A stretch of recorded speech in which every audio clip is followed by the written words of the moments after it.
to apply to the UK university for admission is to kind of fill that evaluation. So, but there are other schools, for example, like the University of Bath, where I studied, you don't need to fill such an evaluation form. The first thing is to apply for the admission. However, you don't need to wait till you get admission before you apply for Commonwealth Scholarship, because by that time, definitely, the deadline must have passed and you're able to apply. So, simultaneously, at the same time as you're applying for the admission, you also apply on the Commonwealth website, which is like a long form you fill, and you have several essays to fill there. So the way it works is just to find out the pattern for each university, which might be different, but majority of the schools actually want you to apply for admission directly and also apply to the website. Some will tell you when you're applying for admission, you should kind of mention that you're applying for common scholarships, like you want to be nominated for Commonwealth Shared Scholarship. And I think that's also important. You have to be sure of what the university guideline is. So the best way to get that is to kind of go through the website, check the list of the Commonwealth courses, check the list of the universities. Then from there you can check the guidelines for admission. Some will tell you when you're applying for admission, you have to state clearly that you want them to consider you for the scholarship. Some will tell you to be considered, you have to apply for admission at this part of the year, like at this particular point in time. So it's better to kind of find out what is specific to different kind of schools you're applying to. And I think Okay. Thank you. that's important too. So for now, that's it. All right. Thank you, Mr. Simeon. Yeah. To the third question, what is the timeline for? What is the timeline and schedule for this application? Okay, so it varies each year. For example, the current there's a common scholarship advert that is currently on, and the deadline is I think 20th of this month. So that's the one against September next year. So for example, if you apply now, you get in by September next year. So I think the way it works most time is at times you can have the application window between November ending and December, like mid of December. Then at times it could be February, March. So it depends. Like it doesn't really kind of follow the same pattern each year. So, but the one that is currently available, I'm sorry if the echo is disturbing. Is it disturbing us all really? Uh, okay, Okay, just let Mr. me know. Simeon. Okay, all right. What is So the I maximum just need to number be that sure. we can apply to? Commonwealth didn't tell you to apply to a certain number of schools, to apply to certain number of schools anyway. You can apply to as many as possible. For example, when I applied for the first time, I think I applied to three schools. Then the second time I applied to Commonwealth Shared, I applied to five, six schools. So as many as you can. But the thing is, you don't want to apply for courses that are not related to what you want to do really. So, for example, someone like me won't be applying for computer science really, because my background won't really get me in. So you have to apply for something that is closely related to your field of study.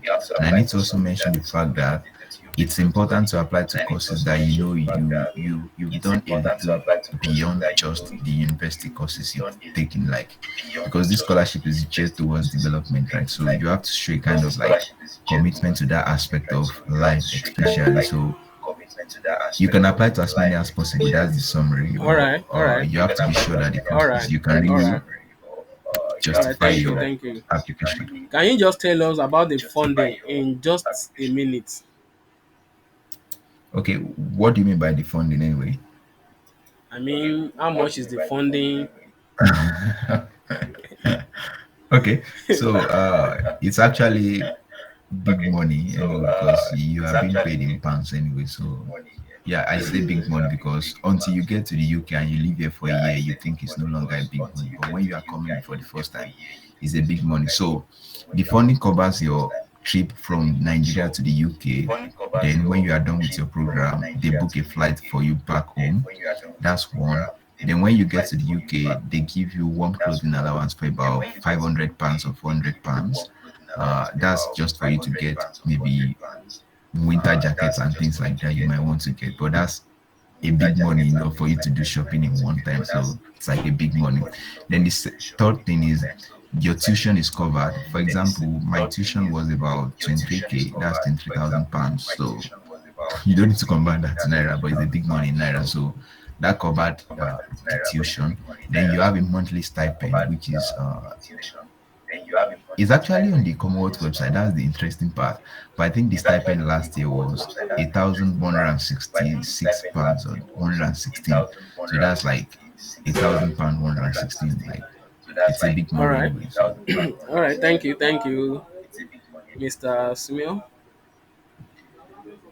Okay, how can we write a powerful and outstanding application essay?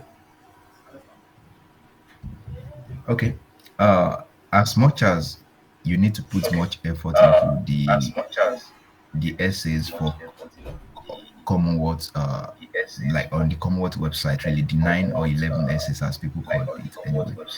You have to also be, I think I will start by mentioning the fact that you have to put in much effort into your application for admission to the UK school, because they are the one nominating you, right? So when you're applying for admission, you have to show a kind of like, I would say, this attitudes towards development in your essay, and kind of the fact that you are making an informed decision to come and do a master's program in the UK. For example, if you already have a first degree in the UK, you can get a good job and live a good life. So why doing a master's anyway? So they believe the same thing is applicable in all the parts of the world. So if you are applying for admission, you want to justify why you think the admission is worth it. So I think the first thing is, when you are writing an essay for admission, you have to go beyond just I've learned principles of biochemistry, and now I think I can do more of biochemistry at the advanced level. You want to give an idea of, okay, for example, I think it's good to come from the angle of problem solution perspective. So what I mean by that is, maybe in your journey through life, you've identified a particular problem in your field of study. It doesn't have to be really bogus, I would say. For example, one of the motivating factor for me, which I always include in my essays, during my internship, like that's IT that we normally call it in Nigeria, I was at the Nigerian Institute of Medical Research. And though the institute is not well funded, I realized that was not well funded. Of course, it's still not well funded anyway.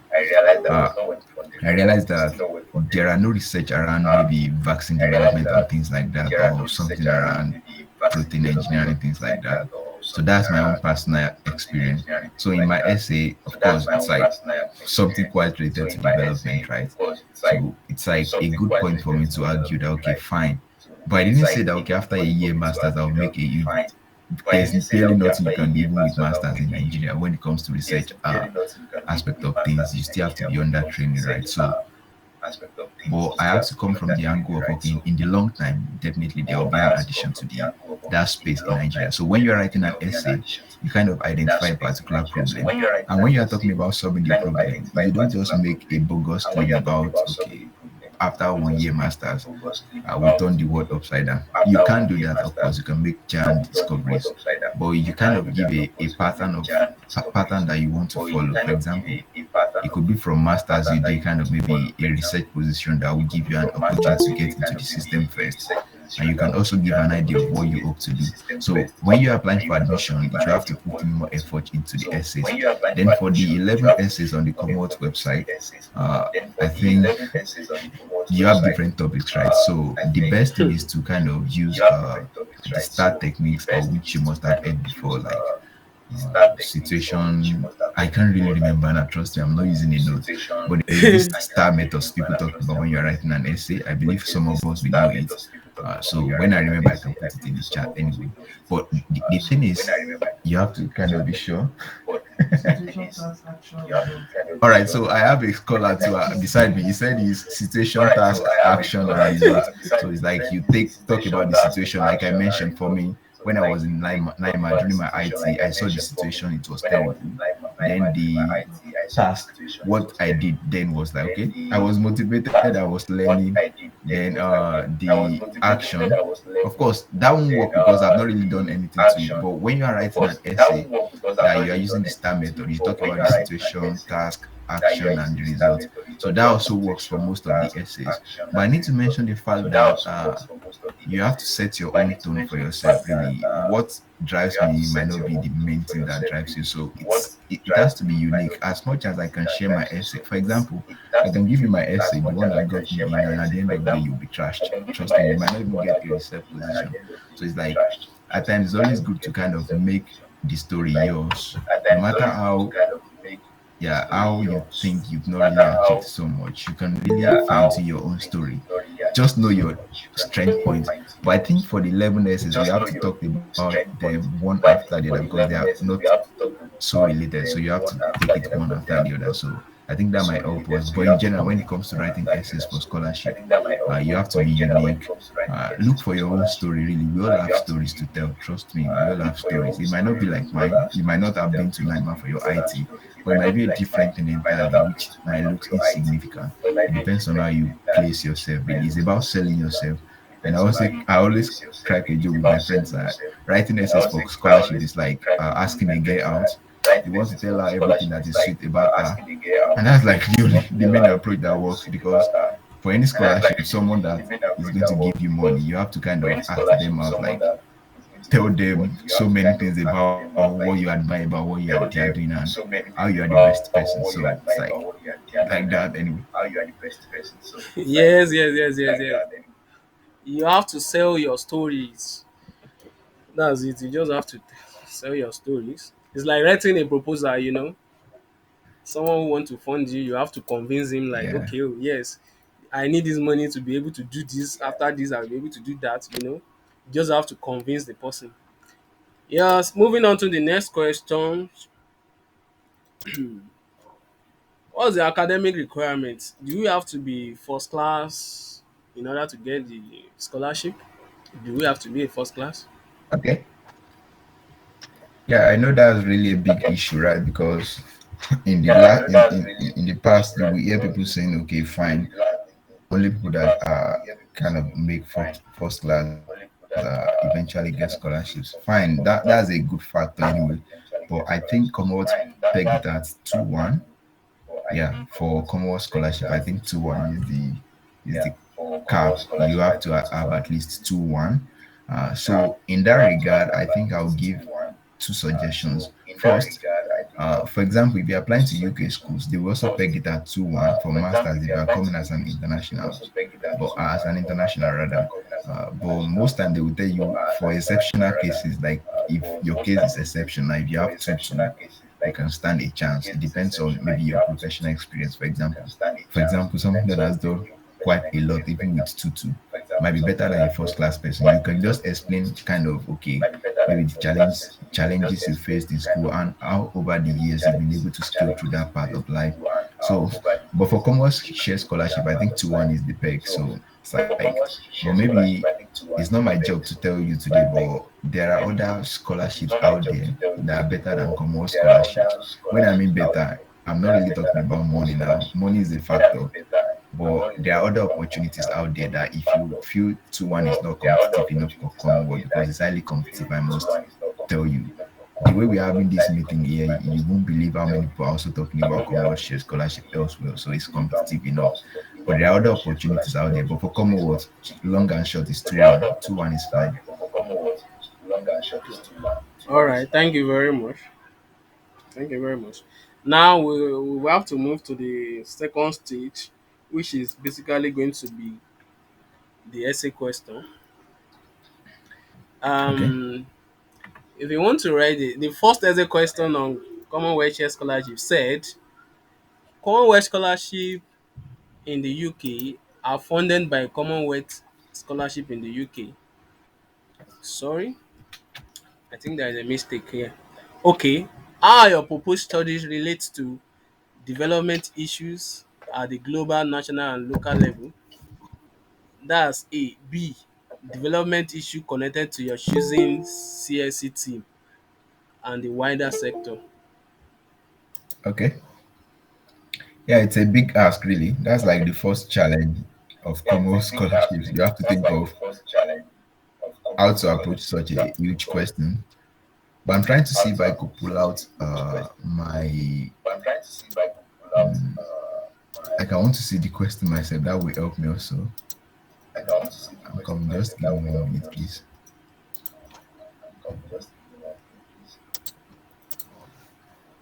As we are talking, I think the most important thing is for the first one, you'll be asked to identify about three different Commonwealth team that really aligns with your interest. For example, it might be Blessing. Can you help me with those teams anyway, like the Commonwealth 6 teams? Do you have them with you? Yes, yes, yes, yes. The first one is in coming. Sorry,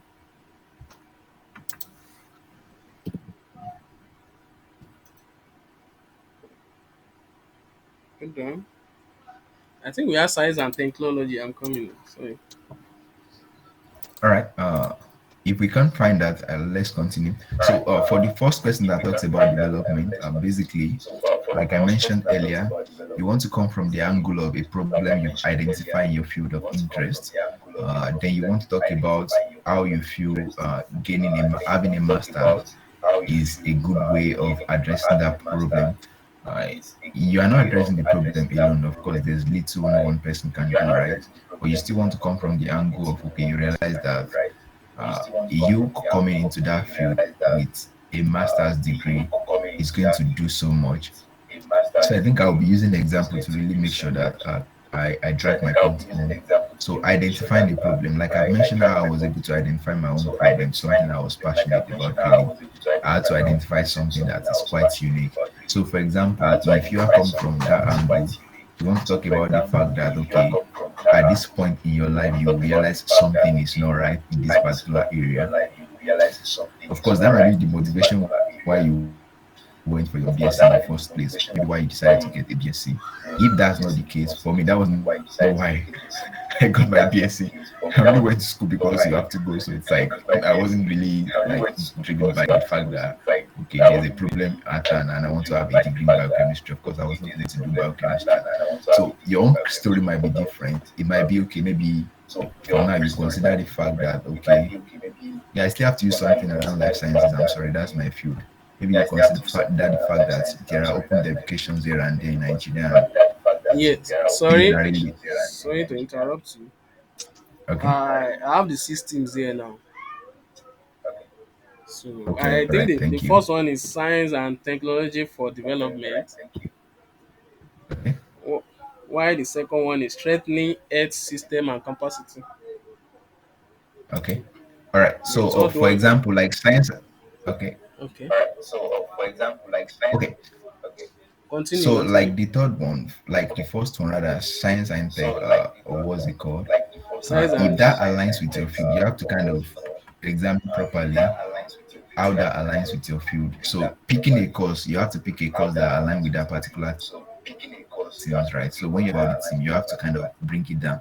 So for example, for me, because I did biochemistry for my undergraduate, and of course, I always have interest in biomedical research. So it was easy for me to kind of find a team under that. So, for example, listen, can you say the first team again? I'm sorry. science and technology for development. Okay, all right. So that's the team that actually matches with my course.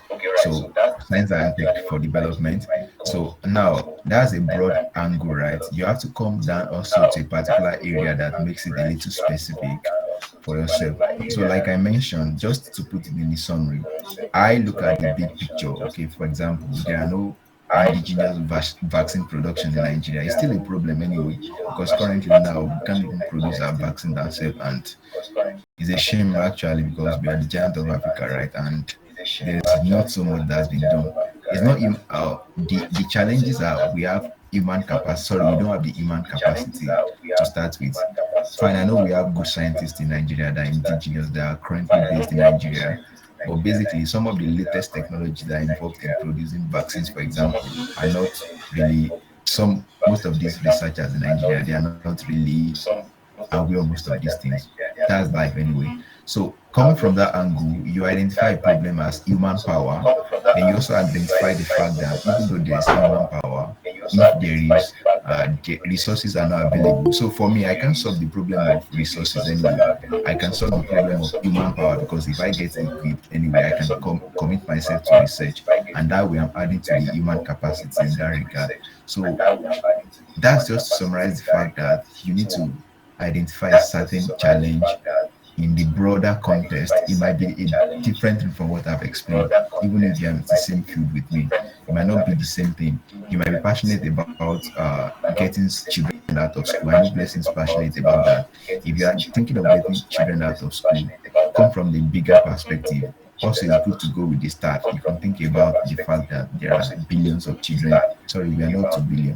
There are millions of children in Nigeria that are out of school, and that has really made you to think of, okay, what we can do in that regard. It's like coming from the big picture, but you have to narrow it down. So I Okay. think I don't know if I've been able to help with the answer. Yes, let us move to the question. What I'm the first question actually said how your proposed study relates to development issues at the global, national, and local level. And Okay. Uh, have I answered that? you've answered that, but the answer is not kind of direct. Like, can you just Okay. give us direct example? Okay. All right. Yeah, let me try and see. I can only use my example now because that's all right. So, for example, look at the question they are talking about global level. Really, you might want to think about the global context of it, but really, you have to start from something that is close to you. So, for example, can I share my screen anyway? Yeah, of course. No. If that's going to help. Of course you can share. Of course you can share. All right, let me see if I can pull out something. I just ate Google Meet anyway.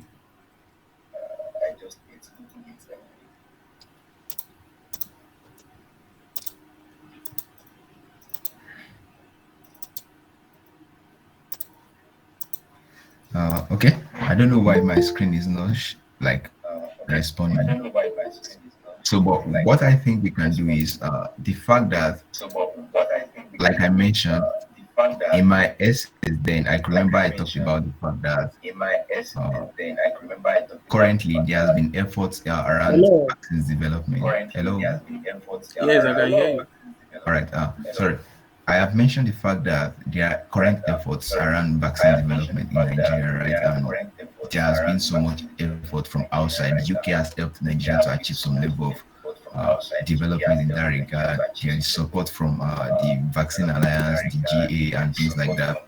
But I realized that okay, this country cannot keep helping us till forever. Like we have to do something ourselves.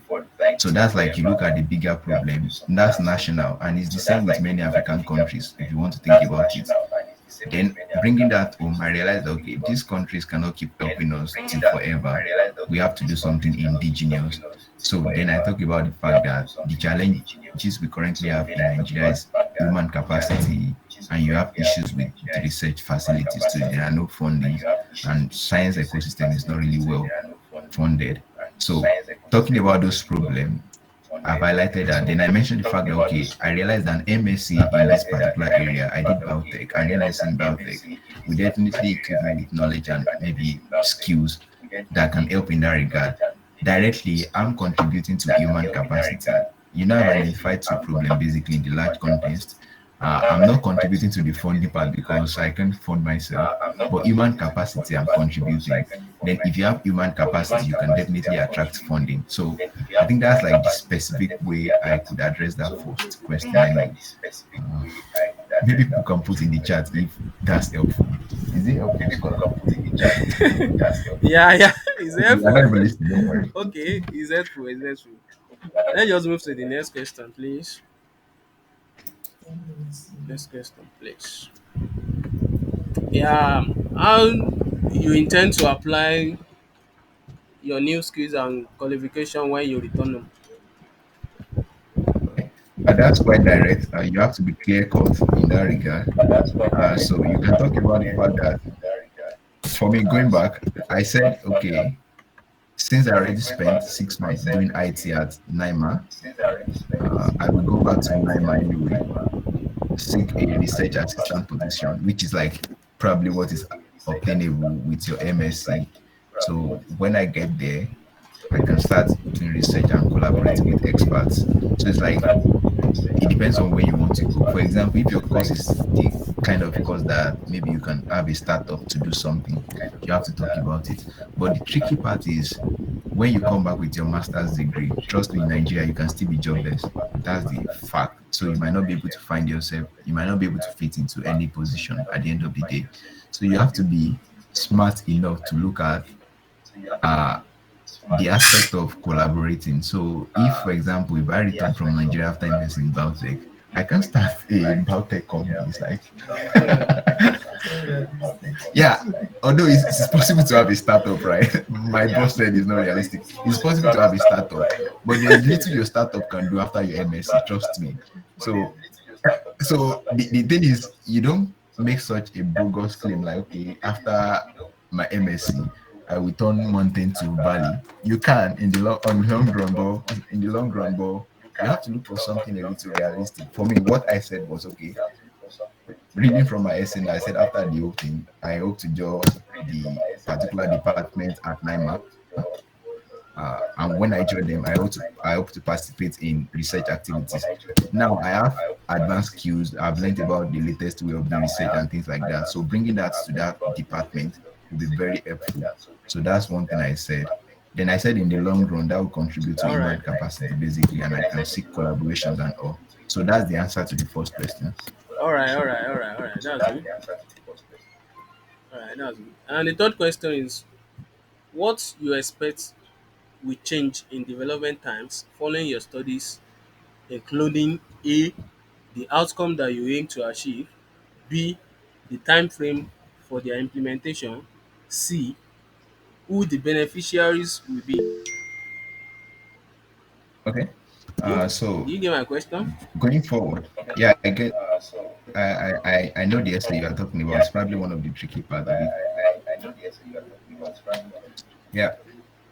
The thing is, when it comes to the impact you will have at the end of your program, like I mentioned, you have to first talk about the fact that going to the UK to study for 1 year is first to your own benefit primarily. Trust me, you want to develop yourself professionally, no matter what your field is. So if that benefits you, you will equip yourself with latest skill. You now have to talk about okay, the direct contact you will have. For example, for me, if I get research skills, if I'm equipped with research skills, whoever I'm working with, any organization I'm working with at first, primarily, if I get into a research institute, they will benefit from my new knowledge and skills. So, for example, if you join the department of ABC, that department will benefit from you directly. So that's the primary beneficiaries. Then, secondly, you want to talk about the fact that okay, what's the big picture of that department? For example, if it is a department that wants to get children out of the street, taking them to school, then you now talk about the fact that eventually children will benefit because you contribute to the effort of the department. Then the department in turn help the larger population. But it's a different thing when you want to talk about only you making such a big impact. It's quite tricky. Then, okay, for example, you now have to be specific about timeline. For example, you have to talk about, okay, maybe after this particular period in time, you hope that, okay, aside Southwest kids that will benefit from your work, maybe people from other parts of the country, then you can now talk about, okay, other African country, West African, things like that. It doesn't really have to follow that, but it's like you can easily kind of know the primary beneficiary, which is you first, then whichever organization you associate yourself with. Because without you, there is really nothing that will happen at the end of the day. So if you talk about you are the primary beneficiary, then sorry, you of course they know you will be benefit from there. Talk about the organization you are joining as the primary beneficiary, then you talk about the wider impact. Maybe at the end of the day, the organization is helping this and that, then those people will benefit as well. And you have to take it back home to the problem you first identified. So when you identify a particular problem around vaccines development, kids die because of some of the diseases that could be prevented with vaccines. So you want to bring that back to the fact that when there are indigenous production of vaccines in Nigeria, definitely many kids will survive and many people will live. So I think that makes sense if other people agree All with right. me. All right. All right.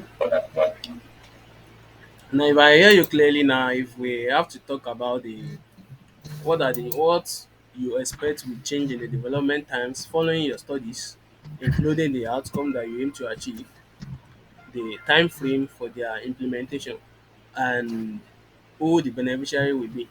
You said we just have to talk about at least our own personal. We are going to make a particular things at a particular time frame. Maybe when you return, you are going to do this in a 6 month time or 3 month time or 1 year's time. You are going to achieve this.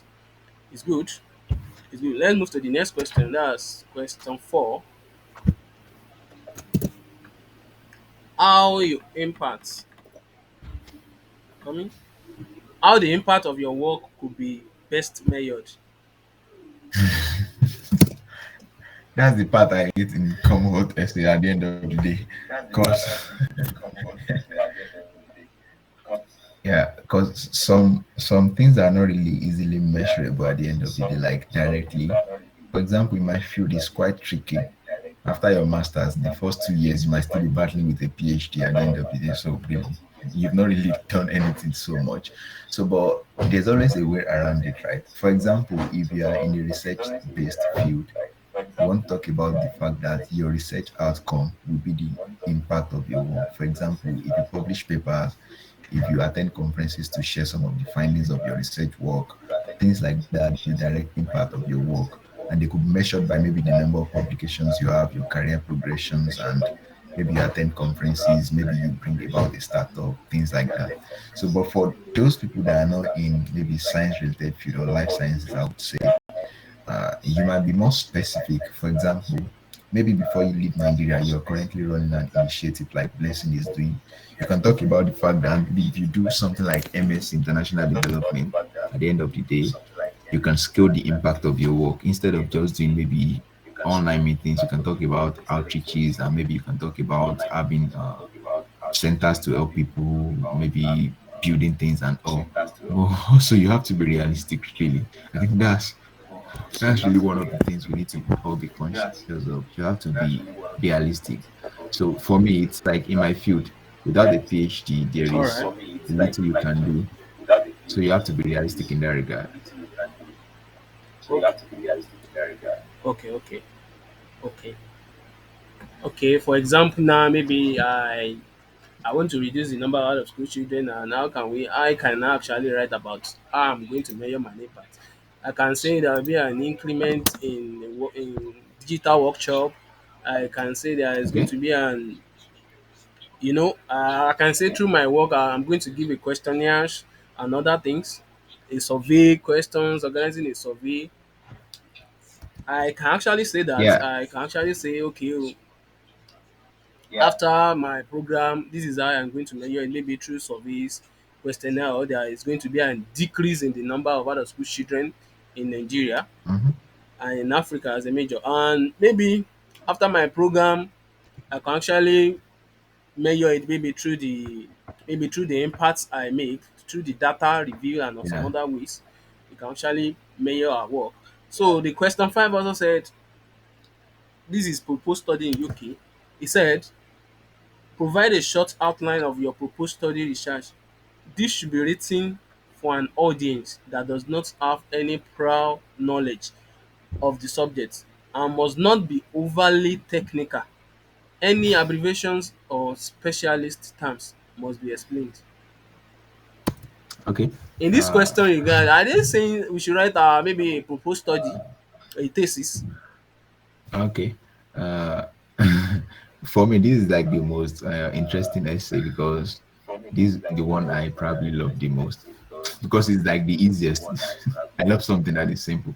Let me just say directly, Yeah. they are talking about why you are considering that course. I think that's like the other way to ask the question, like why are you considering the course? Now, you already agree that you want to contribute to the development of your country. You've identified a problem. Now they're asking you, okay, describe the cause that you feel is the tool to help solving this particular issue. So it's basically not a thesis, I would say, which is like the truth of the matter. You are not writing a thesis. It's basically you just describing the cause to an audience that is not like in a non-technical way. For example, if I want to describe us now, listen, I'm hearing myself from your end.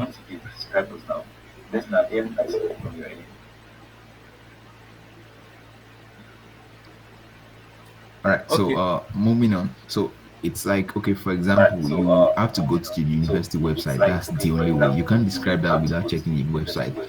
For any UK university website you are checking for any program, they're always generous with their information. They will tell you what the course is specifically all about. For example, some will tell you they are training the next generation of bioscientists. That's beautiful. So if they are training the next generation of bioscientists, they want to describe the course. Maybe, for example, the course gives you knowledge of the cellular and molecular basis of life. It gives you an idea of the latest and the cutting edge technologies that are relevant to biomedical research. So it's basically what you are describing in your essay. For example, you are saying things like, okay, the MSc ABC at the University of XYZ is a year-long program and is research-driven program. So you can talk about the fact that the course leverage this particular thing to communicate maybe relevant expert in the field of biotech, for example. That's what I did. And you can talk about now, I talk about asking someone out the other time, right? You can talk about the naming part of it now. You have to be specific about some of the modules, but you need to also understand that you have limited word count, about 150 words. So you don't need to mention all the modules in the course. You can specifically mention about one or two that you find interesting, that you feel give you a certain skill that is very paramount to the problem you're addressing.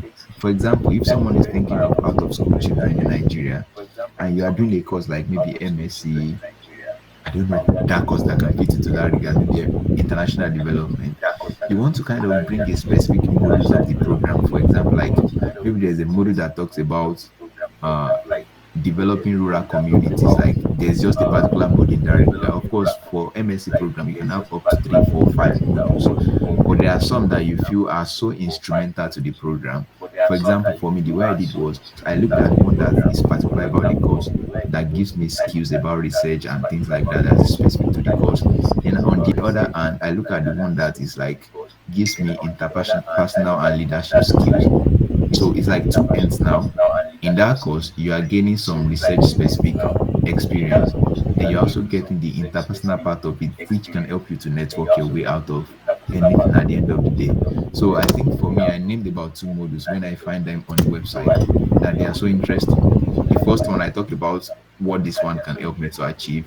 Then the second one I talk about building interpersonal skills, which is like, and the module actually did that because like you have to do something really quite outside your normal going to lab study and this and that. So it's like a broadening horizon, things like that. It gives you a better perspective about life in general. So basically, it's not about writing thesis. You don't need to go deep into the course, but it's good to also name some of the modules, some of the courses that are under that program. Yeah, the word course modules are not in the UK. When you get here, you find out. All right. So the basic thing is just to kind of be specific about the course name. It's good to mention the name MSc ABC, the University of XYZ is a year-long program that communicates this particular thing and that and that. And through the different modules in the courses, you can really do this, that, and that. I'm already dictating essays anyway. Through the module ABC, you can learn this and learn this and learn that. Then through the module XYZ, these are also alternative. Then you now talk about the fact that okay, maybe there's something. The thing is, if you are looking at the UK websites, there are some of these specific information that you find interesting really. They will tell you why they are training you in that module. They will tell you where they believe their graduates will go eventually. So just go through the website, check the list of the courses and all. So at the end of the day, you now bring it home, of course, summarize it like, okay, at the end of the day, that will really help you in achieving your goals and solving the problem we are solving at the beginning. But mind you, it's about 150 words. So that's the academic writing skills you also learn when you All apply right, for. all right, all right, all right. But in some exit questions that from from different scholars that I've met, this particular question they actually talk about the outline, the maybe the thesis outline is what I saw from the previous scholars. I don't know how everybody write their own differently. Anyway, thank you for giving us for shedding more light on that. And I'll be moving on to the next question. Is that provide a detailed plan of your proposed study. The selection panel will want to understand why you have selected your proposed course and university. Describe clearly Okay. one, why you have chosen your proposed course and university, and why you want to undertake this study in the UK. Two, why is it that you are what is it that you are looking for in a course, and how your choosing course relates to your objectives. Three, any Yeah. dissertation topic you have in mind. All right. Just to piggyback on the thing I said earlier about the the what was it called? The oh my goodness, the first sorry the previous essay question. Some people might write thesis about, but when you mean thesis, how do you kind of write a thesis within 150 words? Like it's like just a big summary of the course entirely. That's it depends on the field of study. Essays are No, not, it's they just are an no one way outline. to The it. thesis outline. Yeah, outline. Okay. Yeah, they are not one way to it really. A different scholar will tell you different thing, and that's fine because we all get the same thing through different means, which is the beauty of life. All right. The next question, I will just say, this is a little tricky. They are asking, why not doing an MS in Nigeria? Why do you want to come to the UK? It's like, it's like okay. I know that's dumb, right? It's like because there Hey. is MSc molecular biosciences in Nigeria, maybe.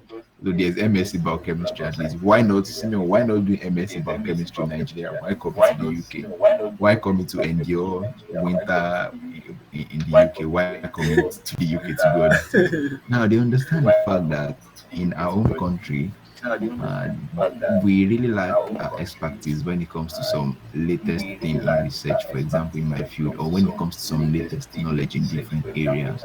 So you have to come from the angle of okay, uh, it's quite similar to the other one, but it's just an opportunity for you to expand.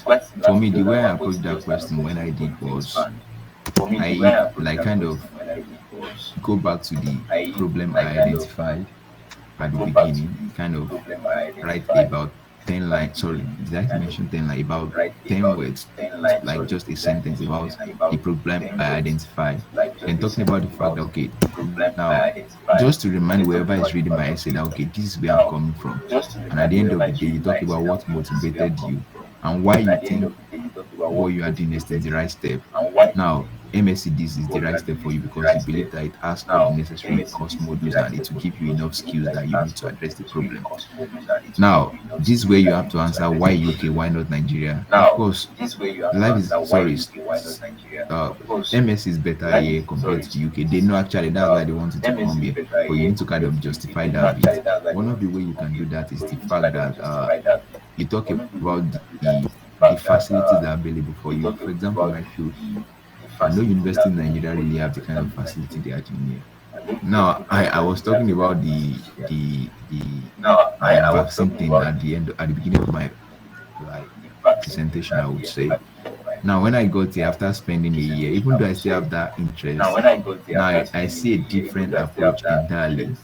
Now, when I was doing my undergraduate, although I did some courses in protein science and things like that, but I never did anything close to structural biology. I mean, typical structural biology. That's the kind of research I want to do now. It's like a different area entirely. So in Nigeria, that's not attainable. I'm sorry, the biochemistry we did more of plant biochemistry. Sorry, not plant biochemistry, food biochemistry and related area. So it's like now coming to the UK has given me an opportunity to see a different area of research that could address the problem I've identified. So you want to talk about the availability of expertise and some of the facilities they have. Of course, most of the schools, if not all in the UK, they have state-of-the-art facilities and things like that. And you can talk about that's what motivated you to come to the UK to study that particular course. Then you also want to go back to maybe talking about the modules, some of the things like you find interesting about the course. Basically, just describing how the course meets your need at that point in time. Yep. I don't know if that's helpful. Yes, yes, yes, yes, yes. But can we actually talk about maybe maybe I want to come to London to study maybe because I actually have interest in viewing or seeing maybe Chelsea football club because I'm a Chelsea this fans, you know. Can we just talk about other area maybe apart from the knowledge area? Yeah. Okay, oh, I want Well, to. uh, if it is detailed plan of study, I will advise against it. If it is the first one that talk about the detailed plan of study, there's another one that talk about what's the next one, Blessing? The next question. Objectives during awards. Yeah, that one you can talk about extracurricular activities that you feel will be interesting to you. Okay. really going to see. I've been to Stamford Bridge anyway, and it's a beautiful place to see. At least I saw the last Championship Cup, and it was so nice. Not a Chelsea fan really, but if you get there, you will love it. Yeah, really. I've been there. I went there, take Wow. pictures and things like that. Really. So it's like that side is good. It's those are the perks of coming to the UK, right? But you for the study plan essay, the essay is titled study plan, detailed plan of study rather. You want to really talk about uh some of the things that are really particular to that your course that really makes it a kind of worthy course, something that is worth leaving Nigeria, flying 5 6 hours from Nigeria, either from Lagos or Abuja to the UK to do. So you want to talk about that specifically. I would advise to just stick to that for that. But when it comes to the objectives, for me, I talk about the fact that okay, I could be part of student organizations and things like that when I get here. Although I never mentioned Chelsea Stamford Bridge, but of course I saw Stamford Bridge. I'm still going to see other stadium if I want to. Just that I don't really have All right, much all right, interest all in right, all right. seeing. So you've actually seen Stamford Bridge. I me and Shezi are these fans. I haven't seen that. Anyway, let's move. No, Let's you will move see on. it next year. Don't worry. Okay. Thank you. To the next question. The number 7 question on the essay questions. We have the selection panel. We want to understand how your proposed study will assist you in your career. Describe the skills that you expect to gain from this scholarship and your career plans once you return home afterwards. Okay.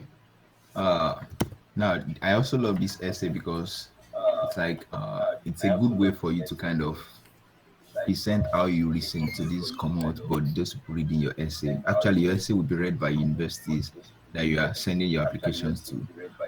One way to approach it is studying in the UK will give you the knowledge you need in your field. For example, I did lab work, things like that. I mentioned the fact that I realized that I'm going to be well equipped when it comes to research aspect of my studies. I'm going to gain new knowledge, skills, and things like that. But there's this other side to it. They want to really see you're a future leader. You want to talk about something outside your study that you can also benefit from. So you want to talk about the fact that you build networking skills. Now, this is when I think you also have to be specific with the university website. The universities in the UK are not the same. If you check through each website, the schools you're applying to, you can see some of the specific things. For example, uh, in my essay, I talked about the fact that, okay, in my program, there are courses, there are lab works, there are seminars, there are workshops that I could attend in my program. I mentioned the fact that those will give me the knowledge I need and skills I need in my field of study. Then there is this other part of it. For example, you're a Commonwealth scholar. There is a group for Commonwealth scholars. There is group for international students and things like that. You can talk about building your networking skills by joining those groups. So you can also talk about, for example, if in your school there are different things in different UK schools. So if in your school there are some specific activities that you think we add to you, maybe there are some events that come yearly in that school. There are some things they do in that school that is unique. You can talk about the fact that you participate in it to get. You have to be specific about leadership skills, networking skills, communication skills, and general interpersonal skills. You want to be specific about those skills. And also, for example, if there's a particular special event you identify in the UK, you can think of okay, maybe I will also think of attending this particular event. For me, it's like I said the fact that I want to meet new people from different parts of the world, which is what I've done. At least I have friends from many countries from different parts of the world. So it's like scholarship will give you opportunity to do that. But when you are mentioning that, you have to talk about what you will gain. Like if I'm meeting people, I'm building my networking and relationship skills. Basically, it's not just for the trivial part of it. You don't need to put so much of the trivial part of thing in your essay because you are selling yourself, right? You will do as many trivial things as possible. UK bars are good. UK nightclubs are good. I've not been there. I'm sorry, but it's when you get there, you have the money to do all those things. Trust me, come on to spoil you for that moment, and there is downside to it anyway. All right. But you have to be particular, yeah. All right. Thank you, Mr. Simeon.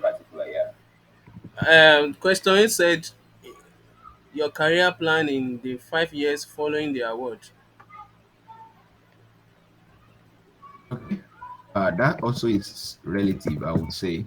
What is attainable for me 5 years is not the same with different part of like different field entirely. Mr. Ebuka, sorry if it is a Mister, I will answer your question in the chat. I'm sorry.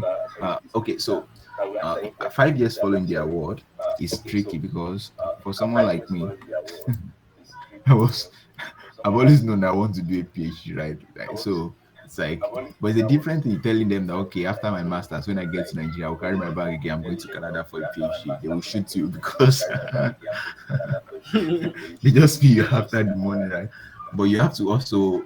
I mentioned the fact that I want to do a PhD, but there's a way to it. So, for example, I said in the 5 years following my award, I hope to commit myself to research at an institute.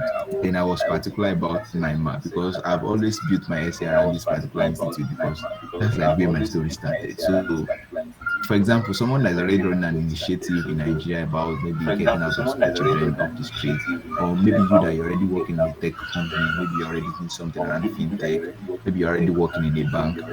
There are development sites for all these things, really. You just have to find them. It's not always about when you are doing charity work or when you are doing not for profit. You can really win these scholarships.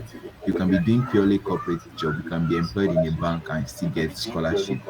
It depends on how you can sell yourself because there are development sides to all of this. Just make sure you pick a course that matches what you've done in the past. If you're a microbiologist, I could see some microbiologists, I could see some people with their names I can recognize. So if you've done something in that aspect, even if you've changed your field, you've changed your career, you can always still put something, pick something that aligns with the courses you are doing. So basically, 5 years following my award, I talked about joining a research institute, engaging my latest network, knowledge and skills around research and all.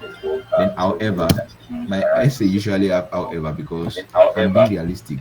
Is when you get to the UK, you realize that this scholarship, even the UK people here know that a master's degree might not be enough for you to solve all the problems we have in Nigeria. We have PhDs in Nigeria, we still have all these problems persisting. So there is however part of it in the sense that okay, I talk about that I can't do it alone. I'll seek collaboration, which is always the critical part of it. You have talked about that okay, not only you making things like okay, in 5 years I'll feed 10,000 people, I'll feed these people. Talk about the fact that you will have skills to collaborate because okay, we have to use this code that's coming to me. Okay, so it's from the Bible. The Bible says one will chase a particular number, then if it is more than one, you chase more. So it's like the way collaboration works. So you have to collaborate.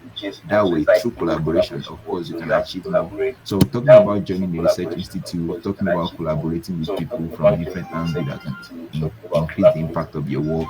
Then you can talk about what you will do, the outcome of your work. For example, organize seminars, maybe organize conferences, maybe building an app, maybe it depends on what you are doing really.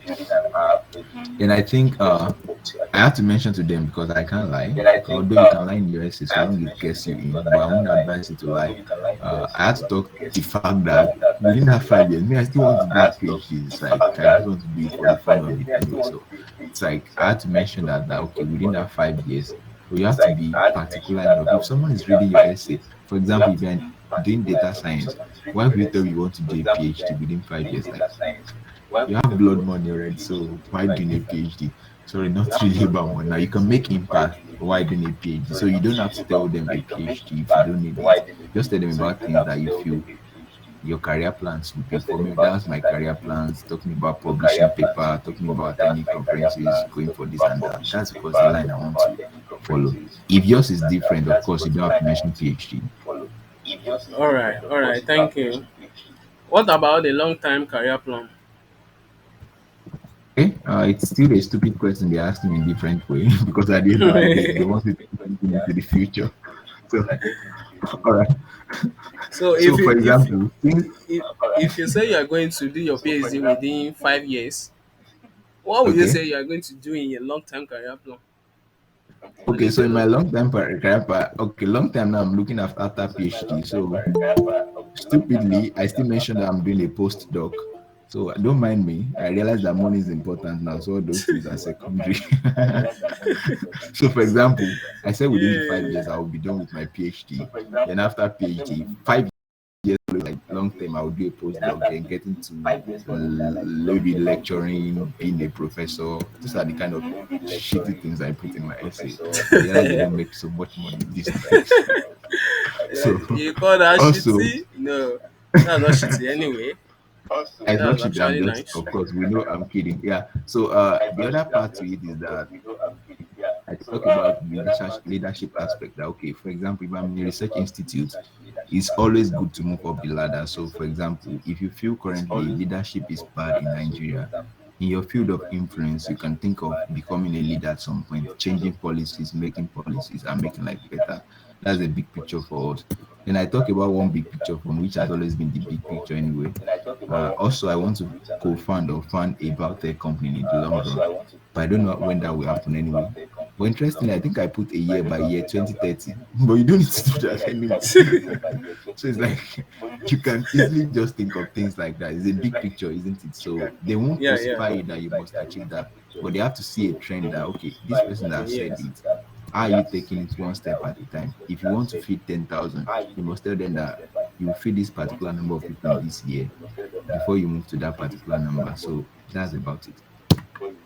All right, Mr. Simeon. Yeah, on to the next question. It's a personal statement. Summarize the way in which your personal background has encouraged you to want to make an impact in your home country. You should indicate areas in which you have already contributed in just as having overcome any personal or community barriers in higher education. It's just about writing about your personal statements. Yeah. Okay, well, this is another part that is a little tricky Wait, sorry, because before you answer the question, can we actually use the personal question that we used to apply to the schools? Can we use the same personal statements? yeah, there's no harm in that, but I would just advise that you will write more here. So it's like just make it a quality essay.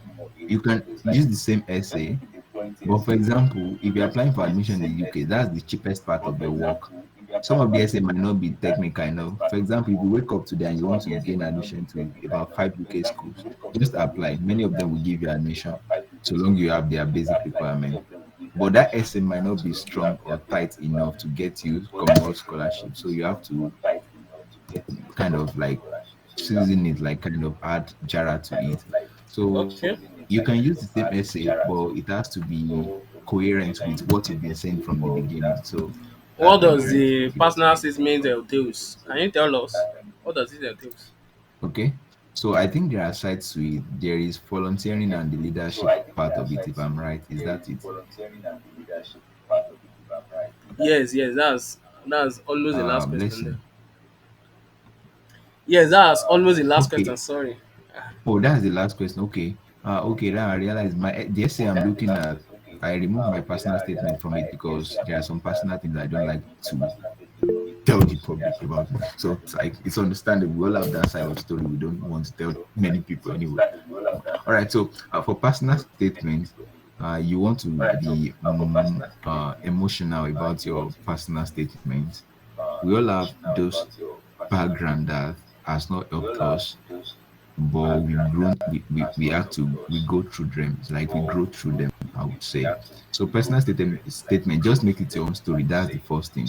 So for example, in my personal statement, of course I still write personal statement till tomorrow. So it's like, sorry, I won't write tomorrow. All right. So it's like personal statement is personal to you. Even if I give you a template, it won't be your story. You have to think of your own story. But these are the things that can help you in thinking about your story. There's no harm in talking about your background, maybe from birth, maybe there are challenges about your health, about access to education. For example, I grew up in a not so big city. I grew up in a not a village, a town, I would say. And that affected my education. That's the sincere truth, primary, secondary school. Even though my parents were teachers, although I was a brilliant chap anyway, going for like growing up, but it affected me because no matter how good you would be, if your background, maybe if you don't really have much exposure to latest knowledge and maybe the facilities. Maybe you went to a public school that is not so fun as like they don't have good structure. That will be affecting you. So you can start from there. But now, if you start from there talking about okay, how you always trek 10 kilometers to your school just because you like studying, how you study extra hours, how without money you have to work, combining work with your study, you have to bring it to a point whereby even though you've been through all those things, you've made something good out of your life. For example, the truth is, when I joined my undergraduate university, like from my first year, where I was coming from, I don't know, getting admission, of course, was hard work.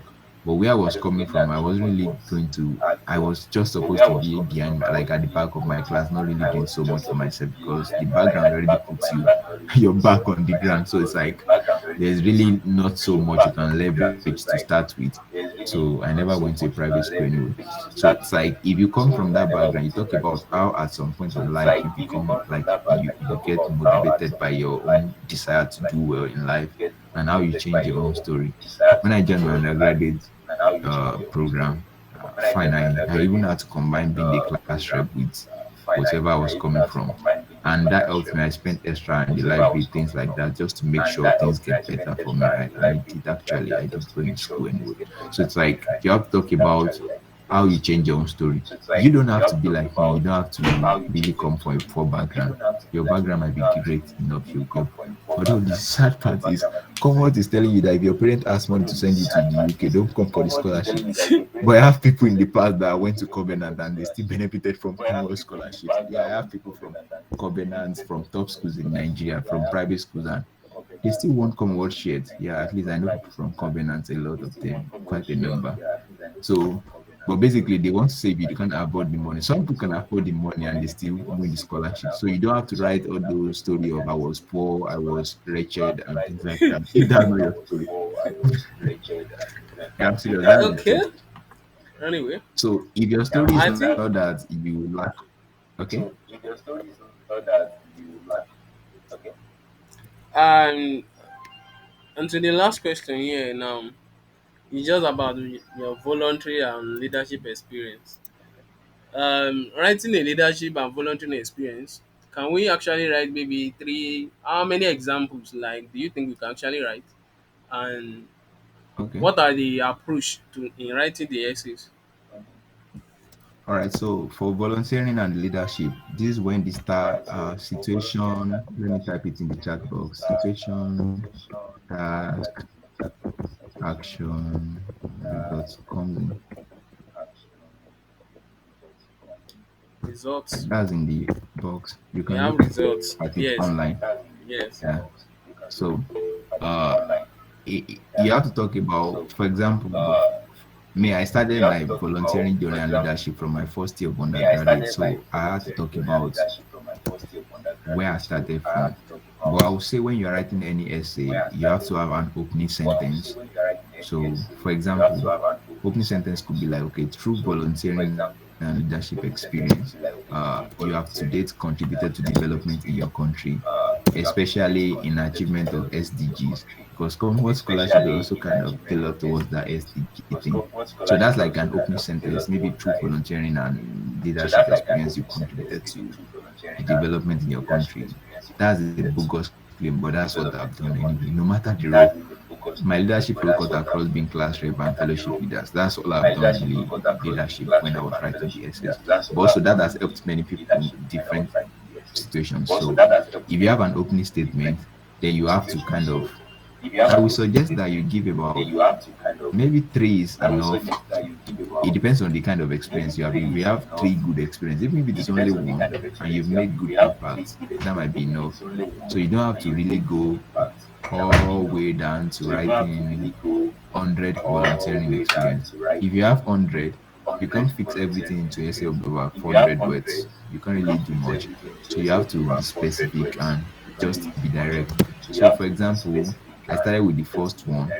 Now, the situation is what made you go through that volunteering experience? Maybe, for example, you realize that many people are not aware of how to contact HIV, how people contact HIV/AIDS, how they contact HIV/AIDS. Then you realize that that's a big issue in your community. Then you volunteer with this particular organization, ABC, to do campaign about HIV. And at the end of the day, this is what you guys achieve. So that's situation, task, and action you took, and also the results. You don't have to do it on your own. You can tell them you are part of an organization. You don't have to have an organization. I never had a not for profit. Trust me. Although I've worked with not for profit, I've been under people that have the not for profit, like helping them to volunteer to do campaigns. You don't have to have one. You just need to tell them what you've done. So just tell them about your engagement, how you've done that. And one leadership experience I bank on is the fact that I was the class rep anyway. I can say that anyway. Blessing was okay. I was also here, so I was their class rep anyway. But leadership is leadership. Yours might be in the fellowship. I was also a fellowship leader. And at that point, you have to make do with numbers. I was the class rep. The class was about 82 at some point. We started at 63. When the direct entry joined us, it was 82. So you talk about the numbers so that they kind of weigh your capacity, the leadership aspect. In my fellowship, I went to BSF Fuga with about 300. I was the academic coordinator. I was the VP at some point and things like that. And I volunteered with different organizations and all. Then in my NYC too, I talked about my NYC. I was part of the SDG group, what we did, the number of coppers, we donated money to school, we buy drawing board for them. So just look for those things you've done. Some people start leadership essay like okay, they've led their younger ones. That's also a good thing, really. It's like if that's where your story starts from, just make it your story, make it big, make it profound. Like that's the point. The volunteering experience, blessing, it doesn't have to be in any way related to your cause at all. It could be something else you volunteered for. So long it's a good cause and you can talk about okay, SDGs is helping SDGs, especially that's really, really that sells really. So blessing doesn't have to be cause related. Volunteering is not always cause related in most cases. Leadership also doesn't have to be. If you've served in the mosque, if you've served in the church, put it there. If you're a treasurer, if you're an accountant, things like that. So it's like, but you must be sure you have either leadership and volunteering experience. You have to balance these two sides and just put your motivating factor, what you did, what you achieved, and the wider impact. And use number, use figures. If it's 10 persons, if it's 20, if it's 100, use that. Thank you. All right, all right. I think I think, we are through with the questions now. all right. Yeah. Um, is anybody with any questions? Does anyone ask questions there? Okay, I think you've already answered that. Does the volunteering experience have to be related to the course? I think you already told us it doesn't have to be related. Okay, someone has a question. You can ask your question. Let me ask my question, Mr. Simeon Babarinde. Firstly, I want to know you've already told me that maybe in order to apply for Commonwealth Shared Scholarship, you need to have at least maybe two one to first class graduate. Okay, and in order to secure this scholarship, you must have applied to the school, or maybe during your application you can also apply to the school, right? I don't know if I'm correct for information. Yeah, you're right. You can do both simultaneously. Just be sure of what the school wants you to do.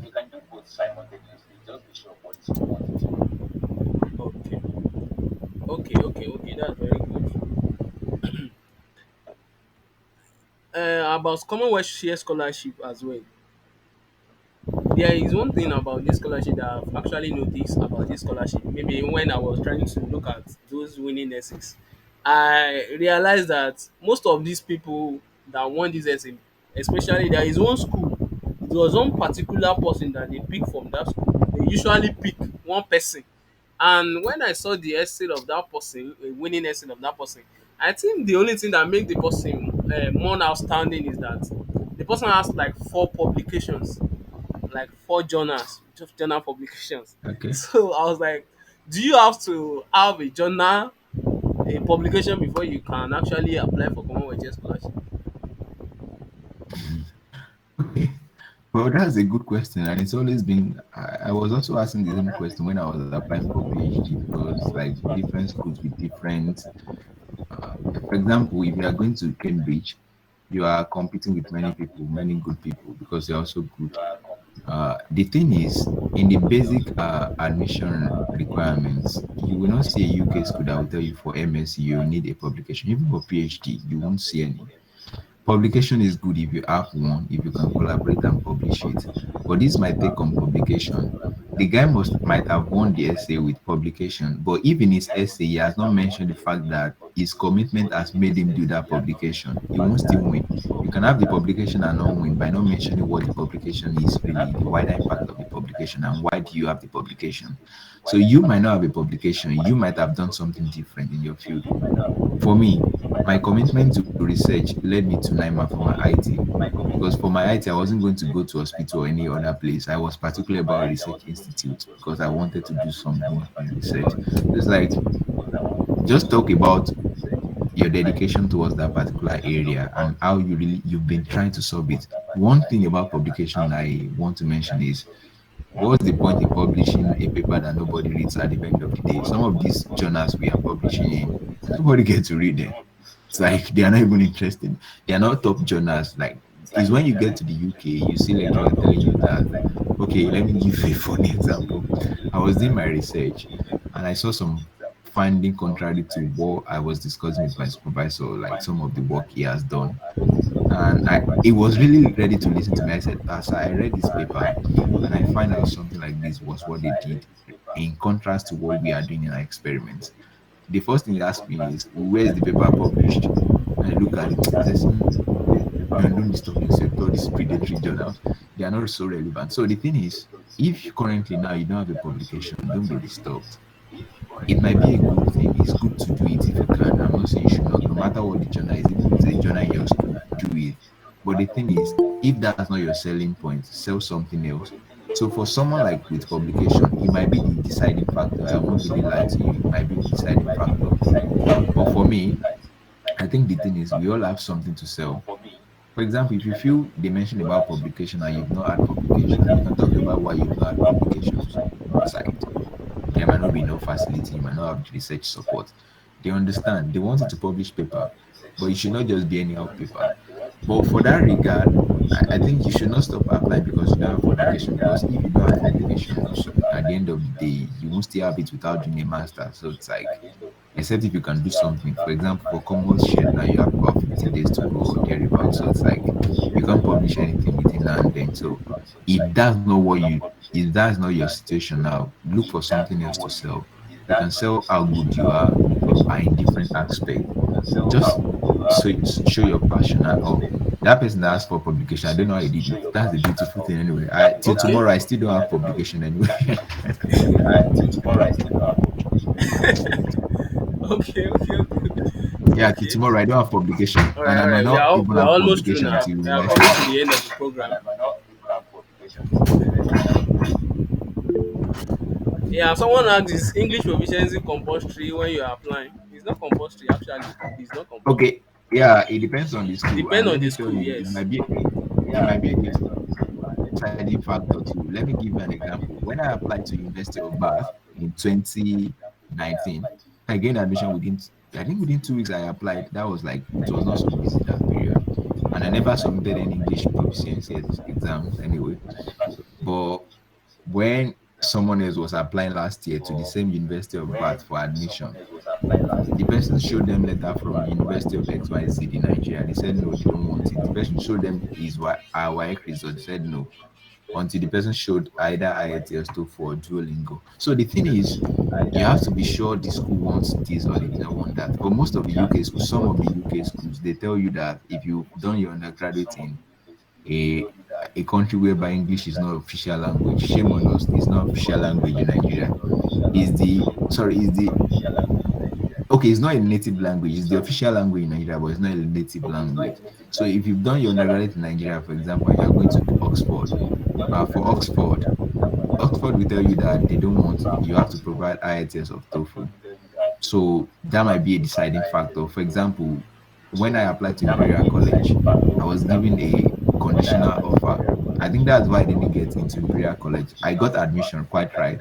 But for nomination, for example, if someone ahead of me already has this English proficiency, it's like he has a full admission already. So what's the point of taking someone that has a conditional offer?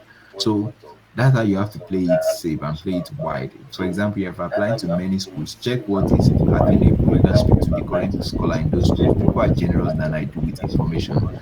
So just ask them what get them in, but don't limit yourself in that regard. Be sure that you meet the basic requirement. It might be a deciding factor, it might not be. IELTS is quite cheap anyway, at least so you can.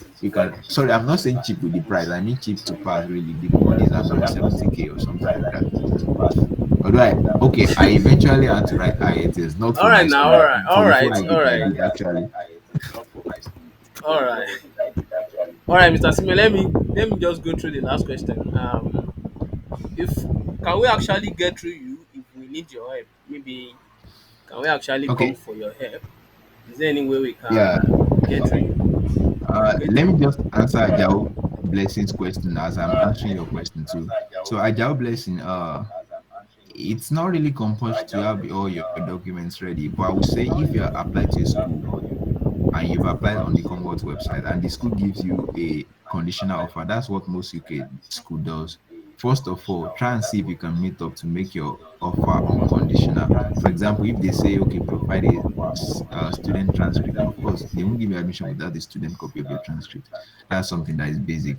But if they say you should provide English proficiency test score, try and do it as soon as you can because also that puts you at an advantage. UK school are generous, they give you conditional offer, they keep disturbing you that they want you to come and join them. They'll start sending you sweet messages because it's marketing for them. That's one thing I've worked on really. So the thing is just if you can meet up with those requirements as early as possible, do. But if not, even if you have a conditional offer, you can still get nomination. At least I know some when we're sharing experience that got nominated with a conditional offer. The only thing is when they nominated him, they asked him that okay, before this particular date, he has to make his offer unconditional by producing maybe IELTS scores, things like that.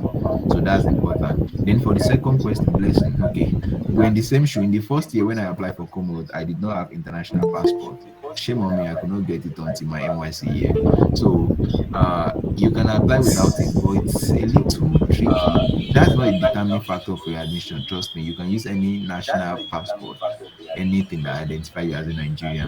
But try to kind of like uh I don't know, start looking for a way to get international passport. I know Nigeria is messed up. I was going to get it for someone and they says if you want it as fast as possible, you won't pay less than 70K, if not 100K. But if you can, try, apply. But if you have maybe NIN, if you have voters card, I used my NIN and voters card. And trust me, that year, though I didn't get Commonwealth nomination, I got admission. Yes, I even got some fundings from the universities I applied to. For example, University of Leeds, I got a partial scholarship. But of course, partial is not partial for me. It's like the whole thing is still not there. So it's like if you don't have, don't let that be a limiting factor. If you have a strong portfolio, please do apply while you are working towards your uh, passport. Then Solarium Ventures, please don't be offended. Someone that have HAD, what scholarship Solani, can you yeah. go for?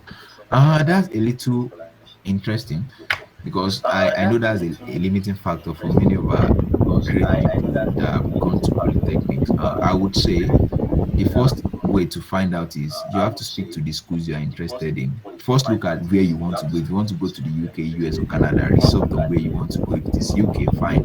Look at the school that offers the kind of courses you want to do. If you identify schools that offers the kind of courses you want to do, now start asking them specific questions about yourself. The admission team are very easy to reach out to.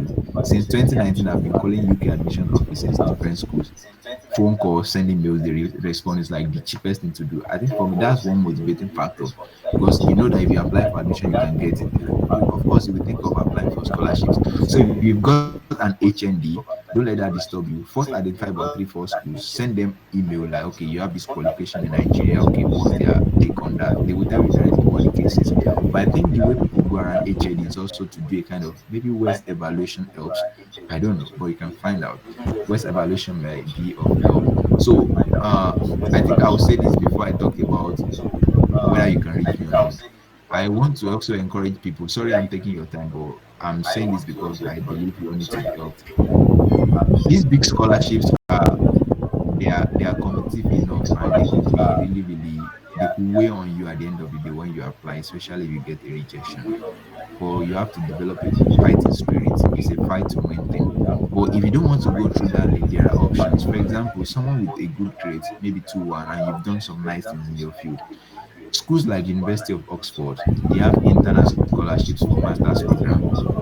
You don't need to apply for scholarships separately. You just go directly to apply for admission. When you apply for admission, if your portfolio is good, they consider you directly for the full offer. There are many people studying in Oxford currently. They are Nigerians. They are not on Commonwealth Scholarship. They are not on Chebney. They are not on Mastercards. They are on internal scholarship nobody knows about. You have schools like Oxford. They are big schools with funding. You have Cambridge. Okay, people will find it difficult because I'm mentioning those good schools. Yeah, because if you have good things, just shoot for these schools. There's no harm in trying, especially the only side downside is for Cambridge, they might have to pay additional fee. Then the other thing is, aside those two schools I've All right. mentioned, University of Edinburgh, they also have international scholarship. There are many of them with internal scholarships on Oxford. Yeah, for reaching me, let me just, I'm sorry, Blessing. Uh, Sorry. Sorry. okay, Let me. Sorry for interrupting. Sorry.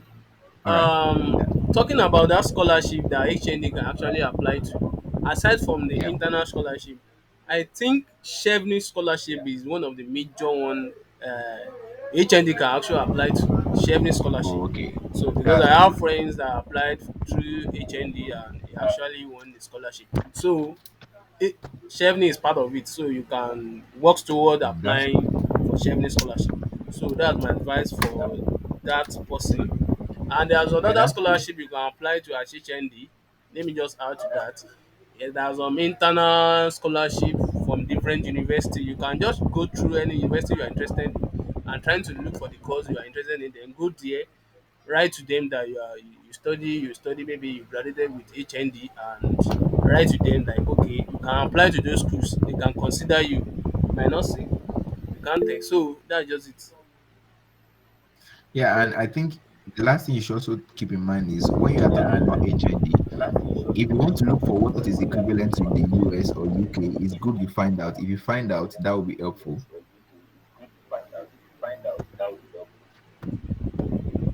I think that's it. Okay, if you want to reach me, I think if you have your essay and you want me to take a look, I can do that. But this is the easiest way.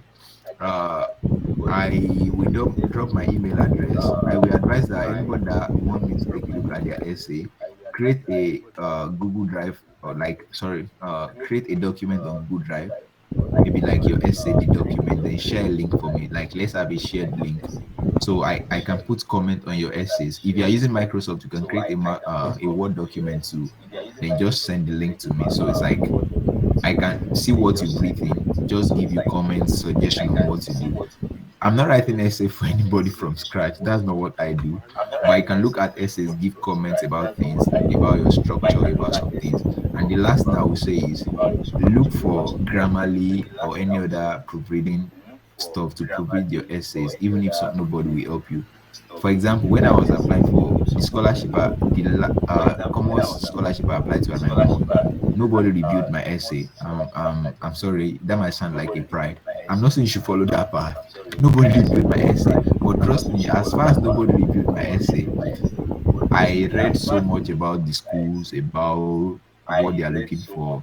Some scholars were good enough to share some of the information online. I read those information. I never talked to anyone directly, but all the information they put online, all this generous information here and there, I kind of looked for them specifically. So it's like you have to be specific about looking for those information. You don't need to really get someone to write your essay for you if you can, but get to proofread your essay if you are submitting without a review. But if you want a review, my email, I'm sorry, it looks weird. It's like the abandoned Gmail, but it's like it's working really. It's like my Gmail. I just don't use Gmail for any other thing aside the fact that I've used Android phone.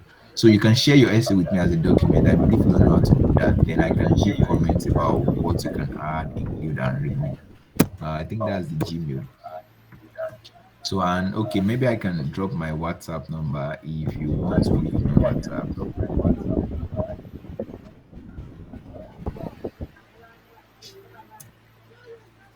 All right, all right, all right. All right, Okay, Mr. and I Simeon, thank you. I think we've come to the end of this. I really appreciate you, Mr. Simeon Babarinde, for this beautiful section. And I yeah, also appreciate my viewers, the incoming scholars in the house. So I appreciate you all yeah, as well. yeah. And also the other guy that is behind you, Mr. Simeon Babarinde. I also appreciate the guys.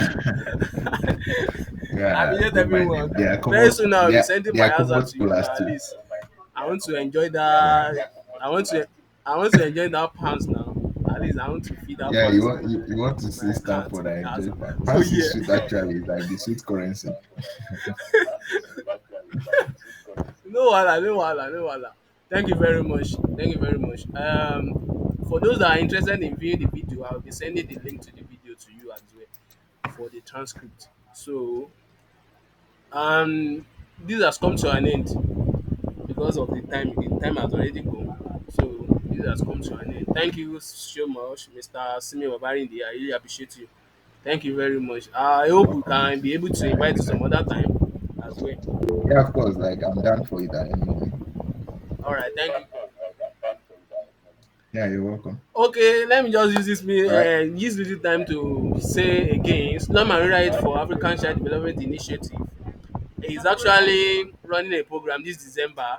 Is about reducing the out of school children of about 4,500 in number, and we are actually donating to produce a notebook for the less privileged children in the slum and rural areas in southwest Nigeria. So if you are interested in donating and helping initiative, you can kindly reach out. I've dropped my social media handles. Just search for Sarafat for Africa in all social media, be it Twitter, Facebook, LinkedIn, Instagram. You see us there. Kindly reach out to us. Thank you very much. Thank you, our scholars, speakers, and the audience. Thank you very much. That's the end of the program. Thank you very much. All right. Bye, everyone.